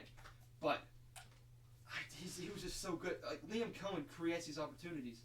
But these other things, like the missed tackles force, these are Bucky Irving. I still believe he could do it. And the receiving, like I talked about with the floor and PPR, it just gives you so many points. Just even if he has struggles on the ground, I think he's going to get the starting job. I think he's going to be the lone back. And I think Bucky Irving is the third rounder. So this isn't like we're not getting up there with the upper echelon guys. This guy is, it's the high ceiling, and it's less about a situation, more just about. I believe Bucky Irving now is a running back. I think he is a top. We have him at 8. I think he's a top 8 running back in the league already. First, I just remembered for our list. Yeah. What about Josh Jacobs? I mean, I have Josh Jacobs next, by the way. I'll just put that out there. do you I didn't is, forget about him. do I you feel like Jonathan Taylor on the list? You'll see. I feel Okay. like I don't. I feel like I'd rather have Josh Jacobs than Jonathan Taylor. Okay, I mean, I'm fine. I would go Jonathan Taylor, but we can put Jacobs at 8. All right. I have Josh Jacobs at 9. Okay. This is interesting because Jordan Love had a groin injury in week 8. Okay. And in weeks 1 through 7, Jacobs averaged 1.3 rushing attempts per game inside the 10-yard line. So that's an 11.1% touchdown rate. So bottom of the league, pretty much. I mean, not very high. In weeks 8 through 18, after the groin injury to Jordan Love, Jordan Love's dual threat, he was utilized less as that. 3.1 rushing attempts per game inside the 10-yard line, 41.9% touchdown rate. Dog. So he had, and this is another kind of miscellaneous stat, no running back had more fantasy points negated by offensive penalties than Josh Jacobs in 2024. He had 94 rushing yards and 3 touchdowns in total taken away. That's 27.4 fantasy points lost as a result. That's kind of just a luck factor. That's not on him. There were holding calls. Where do you find these stats? Like, Oh, I like these stats. I got sources, bro. okay, This is how It's we EA, bro. okay, I actually recorded the stats. I watched the whole Packers season. It just there we go. And he finished. And if you add those points back in, the ones that he lost, he averaged 18.8 fantasy points per game and would have finished as the running back 5. Where did he finish? PPR. Or where did he finish? Yeah. RB5. If you add this in. No. If you didn't add him in, Oh, find that. they didn't That's actually what the notes happen. He was probably closer to RB9. I would think. I think But I just want to say he would have been top 5 running back in the game if this guy had him back. And those are out of his control. That's the luck factor. Yeah. Those things happen. But that was the top of the league that stuff happened. So those are the good things for Josh Jacobs. Also, he's a great running back. Again, you can trust him. It's not one of those things where, like Ashton Genty, is he going to translate? You know Josh Jacobs is going to do it. Yeah. You know Derrick Henry. You know Christian. I mean, you don't know Christian McCaffrey, but you can kind of trust him in a certain way. I don't know how to explain it. Were we gonna Wasn't go he top- Jonathan Taylor or Bucky Irving in 9? Jonathan Taylor. I like Taylor. No, Josh Jacobs wasn't he like top 5 in rushing yards last season? Yeah, I remember his rushing yards was his best stat. Who? Yeah, it was Saquon, Derrick Henry, Jacobs. Oh, yeah. It was like 3 Junior different Gibbs, I think, was right behind him. Yeah, and then it was I forgot. It was out of order. It was like Bijan. Chuba was up there for rushing yards. Yeah. I think he was top. I think he might have been 6th or something. All I'm right, not gonna lie. who you got at 10? Or you go ahead. The running backs of the season are gonna be stacked. You're gonna hate this. Just send it. You've already. You want to say it for me? I don't. Say it for me. I don't know who you're. You know what I'm saying? Oh, Chase Brown. Brown at Oh, Hey, whoa! What are we saying here? Why we? Okay, first of all, what's your argument against Chase Brown? I want to hear this. He completely took over the running back role by week 4, and Zach Moss was healthy. over You try to act over like he's- Jonathan Taylor. Okay, I'll talk about Okay, Jonathan Taylor. I gotta don't get my hate stuff back. Chase Brown over Jonathan Taylor. Okay, Brown. I just okay. wasn't expecting to hear that. Then kind of forgot about it. From week 6 onward, which is when he was playing more snaps than Zach Moss by week 4, and by week 6 he had just completely taken the starting role, and then Zach Moss got hurt. He averaged 60. He had a 61.5% snap share, which is starting running back. It's not extremely high, but that's as high as Devon Achane was. So he was starting running back. He had volume. He averaged 23.6 touches per game, 78.9 rush yards per game, which is 8, 5.4 targets per game, second, 37.4 receiving yards per game, second, 6 touchdowns, first, 22.4 expected fantasy points per game, first, 20.8 fantasy points per game, third. Wait, how many fantasy points per game? 20.8, which is third among running backs. And that's from week 6 on? That's from week 9 onward. Week 9 onward. So the back half of the season. Back half of the season. He was third in fantasy points per game. It's a good argument. The stats are there. And Bengals are the literal exact same as they were last year. Offensive line is still the biggest concern. Yeah, they have maybe the worst offensive line in the country. But he did this last year with the worst offensive line. And the majority of his production comes from receiving, which is what the Bengals do. They just throw the ball the whole time. He's basically a glorified receiver. So, I mean, and I like to say the upside receiving. This isn't really upside. He's just going to be a receiver. And he still gets the ball in the backfield. I have no concerns. I'm not going to say that. It's not a big enough concern for me to think that Zach Moss is going to come in and steal those carries again. He was so good last year. He's younger than Zach Moss. Oh, no, he's the same age as Zach Moss. He just looks younger. But I don't know. I just had the feeling, and this is RB10. I mean, I have my thing. I have to go find my Jonathan Taylor stuff, but it's Jonathan Taylor. Is just the king of volume. Yeah. And he's there's a big philosophy out there that volume is king at running back, and I don't agree with that because there's guys like Kyler Williams who get a ton of carries, but he was one of the least efficient running backs in the league. We're talking about Jonathan Taylor here. I don't think the Colts offense is going to be nearly as good as the Bengals this year. I don't think they're going to score. I think they're going to struggle. I think when they realize that either Daniel Jones, or Anthony Richardson is starting quarterback, they're going to stack the box. He's going to have trouble. They have a fantastic offensive line. He has not nearly as much receiving upside as Bucky Irving or Chase Brown. We kind of know what you're going to get. He's going to get the carries. He's a fantastic running back, yes, but I just don't know how much he can do against stacked boxes. And this team is not going to score nearly as much as the Bengals. They're not going to score as much as the Bucs. They're not going to score as much as the Packers. He's just going to have. They're not going to move the ball as much. I think I have him as my RB11. So, I mean, it's not like he's way down the board. He's next. But would I rather have Chase Brown, who's going to be in the better offense, who has they both have volume. Just one's at receiving, one's at running. And the Colts have a real shot at being the worst offense in the league. And the Bengals have a real shot at being a top 5 offensive line or offense in the league. And last year, Chase Brown was better. I just take Chase Brown, and I think Jonathan Taylor's absolutely the better running back. But it's just it's all about playing. This is fantasy football. Yeah. But I would still take Jonathan Taylor over every other guy that I haven't listed. So it's not like Jonathan Taylor's a terrible pick. It's a different pick, you know. Yeah. Not necessarily a safer pick, just a different pick.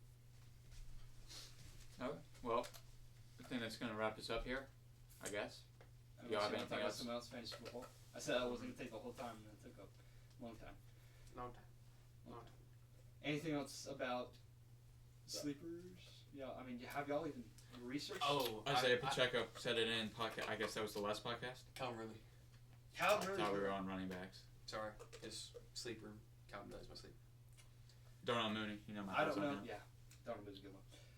I'm not gonna try to go in depth on these. I'm just gonna say Cortland Sutton. Yeah. Alvin Kamara, Chuba Hubbard. I just realized Tyler I haven't done Mark tight Andrews. ends since Johnny Smith. Maybe. I don't know. I wouldn't draft him. I'm not gonna draft him. Hey, Mark Andrews. No, I think he's like Tyler Warren. okay. The problem with Tyler Warren is again. I mean the Colts. Okay, well, almost just knocked the thing over. Is he can't? He has. He's not going to be. Mo Ali Cox, who is the Colts starting tight end right now, is one of the best blocking tight ends in the NFL. He is. Tyler Warren struggled a little bit at Penn State with blocking. I'm just going to be honest. It's not that he was bad, but translatable to the NFL, I think it's going to be a problem. So what's going to happen is on a lot of downs, especially in year one. Also, we know the learning curve with tight end is one of the steepest in the NFL besides like quarterback. I think it's going to take him at least a season to really learn the reins about blocking in the NFL. And Mo Ali Cox is already one of the best. So I think he's going to lose a lot of those downs, lose a lot of that snap percentage because he's just not as good a blocker as Mo Ali Cox.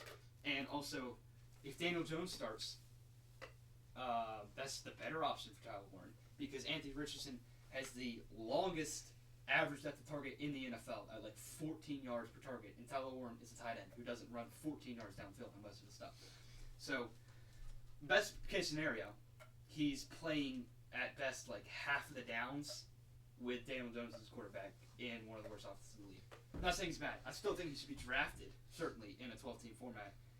But sleeper? What are you saying, sleeper? Like I think he's probably in the like 18, 19 range, like one of the last times taken. I think he's higher. I think this is completely off topic of what we're talking about. Yeah. But this is still fantasy. But I feel like one of the most improved players who improve the most, or not the most, but a good amount is Roman Dunze with Keenan Allen being gone. I probably won't draft him just because he is second year. He's a sophomore in the league. I'd way rather have DJ Moore, but I think he definitely could improve with Keenan Allen gone. And Keenan Allen, where's he? Is he still? He's still free agent. Yeah, I saw somebody said that he should go to Miami, but I just don't see that at all. Well, yeah. I have a question. We're just talking about Tyler Warren. This kind of ties them together. Two rookie tight ends, Tyler Warren or Colson Loveland? Where's Colson Loveland? Bears. The Bears. Ooh. No Bears. I would go Warren, Sucks. just because Warren I think can step in and be just a bigger target. I But agree. but Loveland is in the better offense that supported a Sam Laporta tight end, one overall Here's the rookie thing. year. Yeah, that's the thing. I was going to say, Colson Loveland, Ben Johnson runs more two tight end sets than anybody else in the league. Yeah. And you might say, well, they have Cole Kmet. Well, they can run two tight end sets. And the options for slot receiver for the Bears this year is either Colson Loveland or Luther Burden. And Colson Loveland was taken with the 10th overall pick, and Luther Burden was taken with the 36th overall pick. So unless something changes at training camp, you would expect Colson Loveland to step into the slot receiver because he was a top 10 pick when Luther Burden was a second round pick. Yeah. So he's going to step in. I feel like immediately Colson Loveland isn't going to have to deal with the blocking as much because he's going to be more of a slot wide receiver.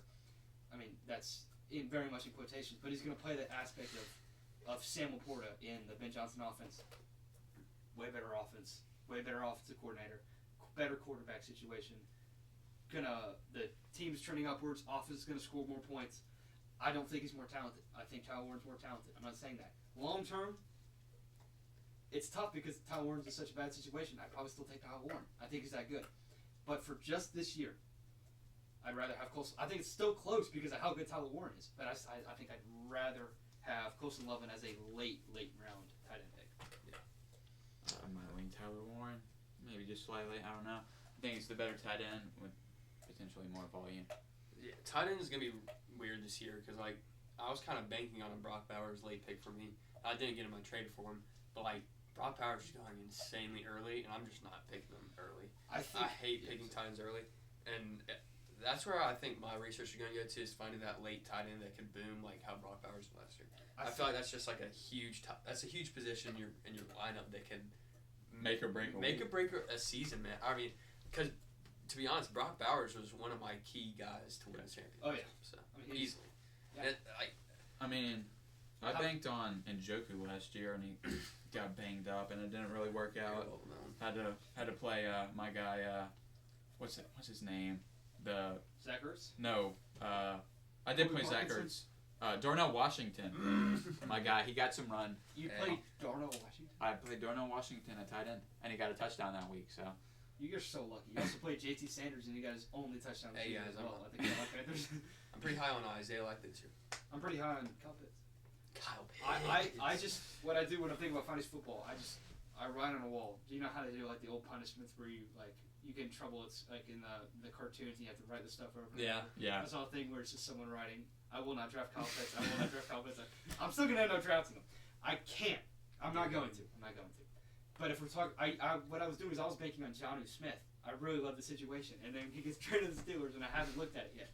So now I'm kind of completely lost at tight end. Yeah. I think it goes the top two, Brock Bowers and Trey McBride, are 2 second-round picks.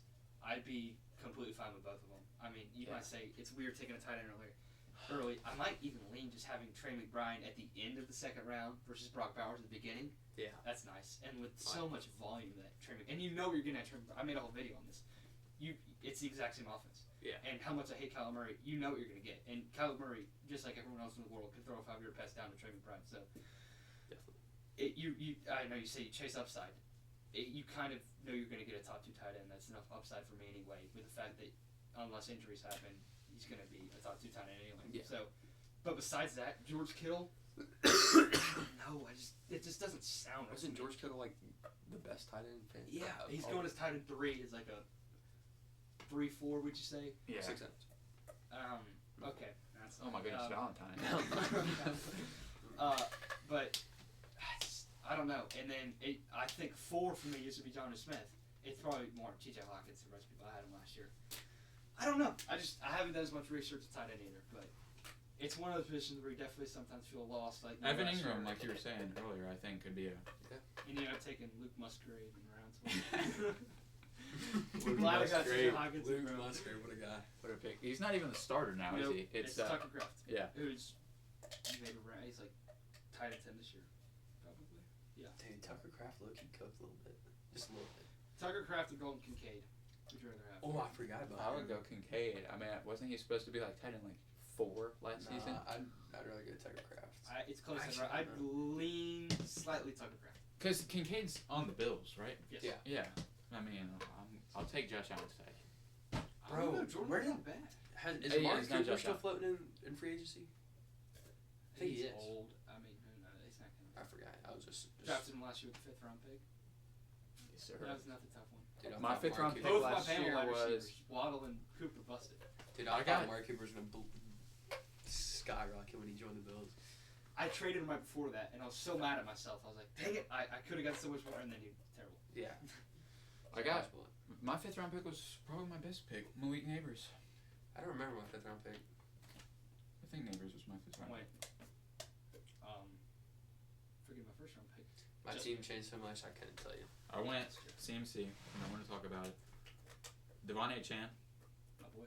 Rashad White, also don't want to talk about it. Dang, you have 3 right now? Yeah. 4th round, I went Mark Andrews. Okay. Dude, your squad was set up to be really good. And then 5th round, I went Milligan. Malik Neighbors. Who's your wide receiver too? Terry McLaurin. Bro, if you kept that team, Well, no, because you CMC traded. got You hurt. traded the Mark Andrews for Tyler McLaurin or Terry McLaurin. Yeah, sorry. Wasn't that part of the trade? I traded Mark Andrews and Terry McLaurin for Devontae Smith Oh, and yeah. David and David Njoku, Njoku. which I was Which high on David and liked it at the Njoku. time. Huh? I liked it at the time. David and and Devontae Smith is yeah, far from bad. I loved it at the time because I liked Devontae Smith more than Scary Terry, and then I was higher on Njoku than most people. I just hope y'all know I'm going back to back this year. So Okay, we'll see about that. If I don't get just rattled with injuries for the 3rd year in a row, I mean, I'd fall apart at the end every year. I mean, it's I'm locked in so much for this year of fantasy football. I've done so much research. so every was summer. he, and you saw it. yeah. I mean, I remember 2 years ago, like I didn't have a healthy quarterback, and everybody else in the league. Oh picked yeah, up I made the bench starting on Oh. slots, and we got every single quarterback. every starting quarterback, so I just couldn't play a quarterback. Okay, we gave him back though, so Yeah, that is true. that was fun. It was a good day. For real. Okay, I'm trying to think of a new question. Fantasy I football. look, you want to talk about NBA. You talking about NBA? Let's go The with that. free agency. All right, Or- NBA. Dude, the Kristaps- NBA is stacked, bro. There's some super squads out there. The Rockets getting KD. It's huge. What else big has happened? Kristaps to the Hawks. I like what the Hawks are building, Dude, bro. the Hawks. I like their draft because they made that controversial trade. They got the Pelicans next year 1st round pick and Asa Newell, who I was super high on at 23. I love that pick. They traded for Kristaps Porzingis. You bring back Trae Young, Zachary Reese-Shea, who I think not many people were talking about enough. Dyson Daniels, who I really like. Who else? Onyeka Okongwu's coming back. So I mean, Jalen Johnson. So I mean, they got a good team. Dude, I like what the Jazz are cooking right now. Yeah, me too. Me too. Hey, I want to talk about the Hornets offseason, trading away Cody Martin, Vasil Mičić, Nurkic, and a 2026 second, and they get back Colin Sexton, a 2026 first, and a 2031 second. I mean, come on. And then we also and drafted Con Knipple. Let's and not we forget about drafted- that. Oh my gosh, that's actually I mean, that's not a terrible pick. No, it's not. I mean, Yeah. dude. That's a lot of garbage. Y'all also took Liam Johnson. McNeely. Yang Hansen. Talk about a terrible pick. Hey, we can't judge him yet. He hasn't gone. Bro, Yeah, that's true. Trailblazers, Anthony Simon's gone Anthony for an Simon's old Drew Holiday, bro. I don't know what we're doing. We had a lot of guard play, I think though. y'all are just trying to unlock Scoot and Shaden Sharp. Yeah, I don't hate it. I don't hate it either. I mean, Simons was good, but like, Simon's averaged 20. if y'all are trying to build something for the future, I think trying to unlock Scoot, because like Scoot, If Scoot can If- ball out, yeah, Scoot has. I he mean, has so much potential. yeah. So does Shaden Sharp. So. It's just, and then DeAndre Ayton gone. Yeah, who are y'all What did playing we at even- center right now? Who's y'all starting? Donovan Robert Williams. Clingan. Oh, that's Donovan Clingan. that's not terrible. And he was, Trying to he was unlock him playing as good well. last year, right? Yeah, he was decent. It's not terrible at all. It's just like, Do y'all still have like Vinny Avdia? yeah, bro. Wait, we kind of got a squad. Let's see. Do you have So, Jeremy Grant still or? yeah, Okay. I think so. So we got Trailblazers potential starting lineup here. Shane Trevor 1, right? Scoot Henderson. Scoot Henderson. Scoot at 1. Shane Trevor 2. Yeah. 3 is. Y'all also have Tumani Kamara as well. I have no clue who that is. He's good. He's good. He's 3 pretty would good. be what? Probably Kamara or Or. I don't know how good he is still. Me neither. I would go probably Tumani Kamara and Kamara, and then Avdia at Abdi the at the 4. 4, Clingan at the 5. Yeah. Maybe throw in my boy Yang. Yep. I'm copping a Yang Hansen jersey. Rookie of the year incoming. Buddy said he like plays the PS5 and eats a lot or sleeps a lot. I or like, something. I like to eat, play the PS5, and sleep. That's Yeah. what he said. Yeah, buddy's not making it. Got him out of He the got- crowd. Yes, out of the crowd, bro. Just in the, oh, Dude, Yang. wrong number. Get up. Dude. I mean, he is like 7 foot something. I don't know Yeah. the number. Yeah, that's all. Yao Ming incoming. I'm trying to think. What else have Like been two like seasons. Lakers- Anthony Simon. Oh wait, I already talked about. the Lakers got DeAndre Ayton. Cooper, dude, the Mavericks are just. Yeah, they get. What happened to Kyrie? Kyrie? What's his? Is he out for the season? No, I don't think he'll be out for the season. I just yeah. I don't know. He might be hurt for part of it. Dude, Like he might not come back. Not either. this coming season, but the next one. The Celtics are gonna be lethal with Jason Tatum coming back. Yeah. Tyrese Halliburton out for the season. That's unfortunate. It's rough. The Bucks get Miles Turner after. Yeah, while waving Damian Lillard. The Pacers said that they were going to go into the luxury to make sure that they were able to re-sign Miles Turner and run it back, and then they just let Miles Turner's walk to the Bucks. Yeah. Which Do is we Coming think- off of a championship. Do we think Giannis is gonna leave Milwaukee? It's definitely a possibility. Yeah. I mean, If he did, where would he go? Zero clue. probably like one of the big market teams. New York. Charlotte. Oh yeah. I mean, as big market as it gets. Big market. Charlotte Wait, Hornets. did the Spurs get Dylan Harper? They did, and Carter Bryant Spurs are gonna be tough. Didn't Ace Bailey drop 18 in his second summer game? did. I saw him hit like nasty alley oop or something like No, he missed the alley. He did have some nice My putback fault. dunks. that. Yeah, Ace he's Bailey. just really happy to be there. Dude, Yeah. He said he didn't want to go there. I just feel like he's playing his cards so terribly right now. Yeah, It's no, like, I don't know what he's doing, just bro. Yeah, be grateful for your opportunity in the NBA. for real. But NBA is gonna be fun. VJ Edgecombe had 28 points against Cody Williams and company in the first summer league game. Yeah, Cody Williams and company. Yeah. That's it. That's Cody JV Williams high had school. Cody Williams. had 28. Yeah. Yes. He's insane. That's the kid from Baylor, right? Yeah. Yes, Bro, that's the he's guy a who dog. plays I mean, he was already gone. It's not like we passed him, but it's just hard to. Cody Williams, low key, in the second summer league game. No, I mean, just- I'm not getting my hopes Just up, stop. Just but I'm just he seeing what looked, Yang he Hansen looked, he looked decent. in the second summer league. Yeah. Okay. Like I said, yeah. We'll see. I'm gonna say all this thing is actually gonna be really good. I don't know. I like him the- out because his I stats actually- are so bad. I actually like the Hornets draft. Con at 4. That UConn dude. Yeah. 29. Yeah, I thought that was a fantastic pick. You also got Sion James. James, Yeah. and then you drafted one other player. I can't remember I who. don't think we did we? Oh, I thought y'all did. I think I looked at the thing that was at. No, Ryan Kalkbrenner, the big man out of Creighton. That's a pretty good pick. Did we draft him? Yeah, he is a 4-time Big East I Defensive remember Player of the seeing Year. him because in the March Madness against Louisville. It's a touchy subject. And then they lost to Auburn. I was gonna say, As you know. Jack, you remember the Louisville Creighton March Madness game? How far did, I don't Dude, know. I had Final Louisville. Four. Louisville was a Cinderella team for me, bro. Final Four. It was the very first game. Like, you know, Guys, chronologically. you have to be like, you have to have those little Cinderella teams. Like, I'm trying to football. figure out. Here we go. Steelers win. Who was my Cinderella team last year? I had High Point in the Sweet 16. And they Bro, were- you put me on High Point. They were supposed to win. What is that supposed to mean? They They were were sup- supposed to I had win. the script, bro. They were supposed to win. Bro, what? I want to see Yank. Do they have the? I don't think they have summer league on these. I mean, they might. No, this is a summer league right here.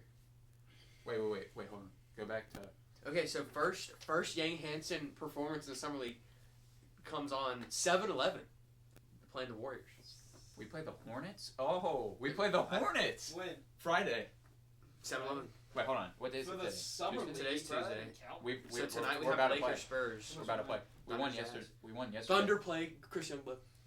We played. We won that game by 1 point. Dude, yesterday. I walked into B-Dubs and I saw Chris Youngblood on TV. I was like, that's my team. I thought you were gonna say you saw Chris Youngblood. No, I was like, no. what? Dude, I would get the autograph.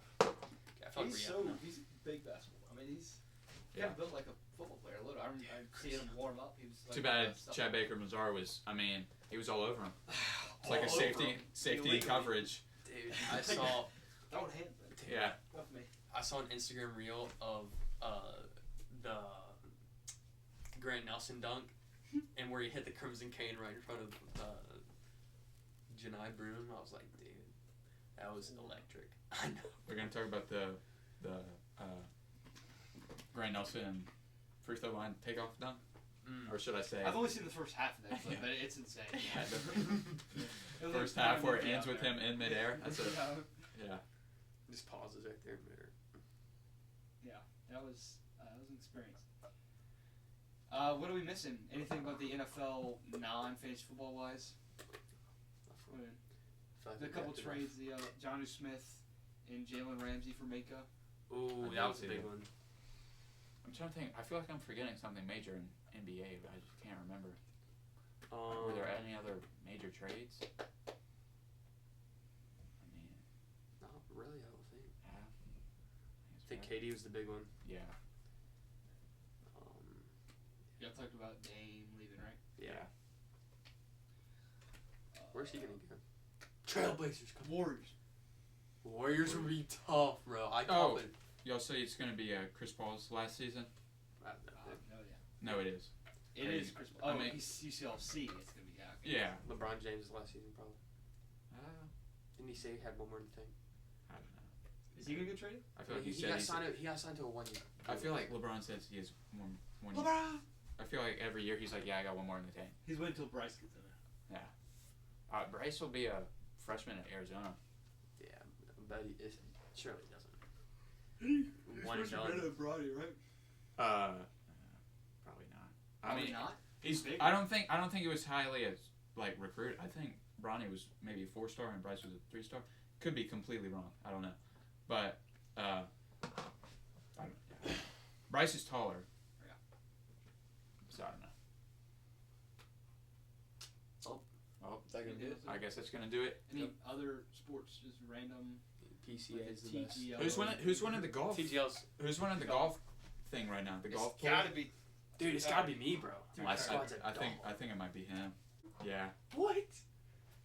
Dude, I was cooking there for a second. I had like 4 players in the top 4 on one of the. It was great. Scotty Scheffler's just overpowered for his team. He's Who, like, him? yes, he's earned like double more than Oh, any other yeah. player. Hey, the model. Okay. Do you still have it? Or are you looking Yeah, up I'm who's in beating the it league? right now. Yeah, I'm beating. If you Jackson by- isn't last, Yeah, mine's second. how far behind? It's 4 million between me and Jack, and 2 million between Jack and you. Okay. Okay, So I'm so- only 6 back from the leader. 4 back from the leader. almost.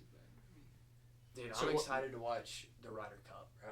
Yeah. I'm excited. Ryder The- Cup gets me fired up every year. The Open is soon, another major. So whoever wins that is gonna get a lot of money. Should help their team JT. a lot. I need it to be, bro. Rory's got to win. Dude, with so hey, much- watch out for Cheek though. He's got Bryson DeChambeau. That's true. I mean, and he's got DeChambeau.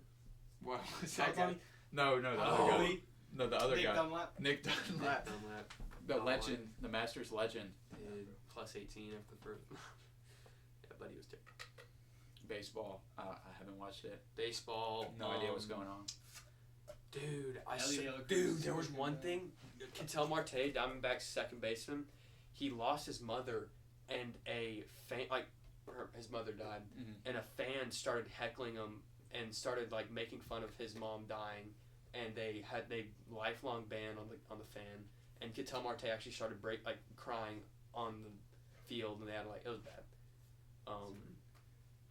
O'Neal Cruz, Pirates guy, I saw a thing where he set the record for the fastest ball. Oh yeah, he breaks the leg every single year. Exit Yeah, velocity. it's 104. Yeah, buddy. Oh no, it's No. 120 something. The only thing I know is Aroldis Chapman or whatever Dude! is still He's good. 44.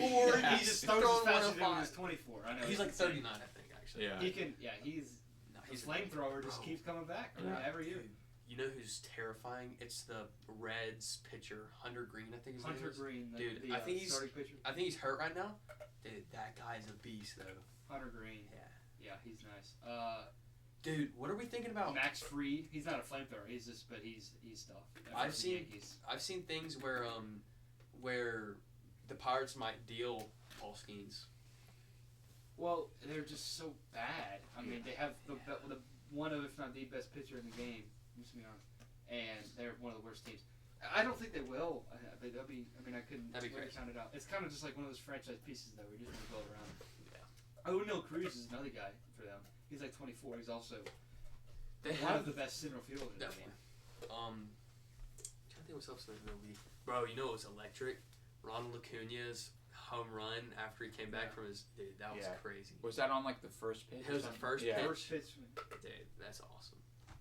Well, I went to a Braves game and it was loud when they'd get a double. I was imagining I wonder how loud it was in there when he hit that. It'd be great. That'd be awesome. Rockies are terrible. The big market teams always win baseball. So. No, Salary cap Except is- the Braves have been kind of dude, the Cubs are cooking. PC, bro. Bro, I don't I'm a understand Cubs and no not a salary Braves fan. cap. It's just That is kind unfair. Okay, well, Like- it goes. It's like a spectrum here, where the MLB doesn't have a salary cap. They can spend as much as they want. NBA has a soft salary cap where they have the weird apron deal where you can overspend, and then the NFL is just hard salary cap. You can't spend over this each year, and NFL's the best. I mean, it's supposed to make it fair, and baseball kind of just doesn't want to be fair on us. It's like NASCAR and F1. How NASCAR has very, very strict limits about the car. They want every car to be the same. They want every team to be the same in the NFL. They don't want big markets to have advantage over small markets.